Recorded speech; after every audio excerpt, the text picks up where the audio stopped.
এই যে বাচ্চাটা দেখেন, দেখছেন এই বাচ্চাটার মা চলে গেছে, ওর মা নাই, ওর বাবা ভিক্ষা করে, ও আমার কাছে থাকে। তো ওর জীবনটা কি হইতে পারে? হ্যাঁ, আজকে ওর মা থাকলে এখানে দিত, ওটা ভাত খাওয়াইতো, গোসল করাইতো, হয়তো স্কুলে পাঠাইতো। আজকে মা নাই, এই জন্য ওর কোনো কিছু নাই। আমার কাছে কাজ করলে আমি টাকা দেবো, না করলে দিব না, তাই না? পৃথিবীতে যার মা নাই, ওর কোনো কিছুই নাই। মায়ের ঋণ শোধ করা যাবে না। না, ইম্পসিবল, কোনোভাবেই না, কেউই না। যদি কোনো ব্যক্তি বলে আমি মায়ের ঋণ শোধ করব, তাহলে আমি আর পাও ধুয়ে পানি খাবো।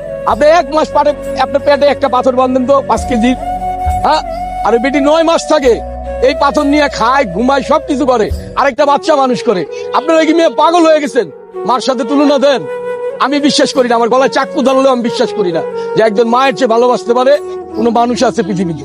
আপনি হুজুর কন, মাস্টার কন, বাড়িওয়ালা কন, যার চাকরি করেন, মনিব কন, ওই আপনারা কি খারাপ মনে করবে, কিন্তু আপনার মা আপনার জীবনে খারাপ মনে করবে। এক হাতে থাপ্পড় দিলে আরেক হাতে ডাক দা বুকে নিবে। মা মাই, আর বাবা যার নাই সে তো বাবার মায়া পাই নাই, যেন আমার বাবা আমরা চোখেই দেখি নাই।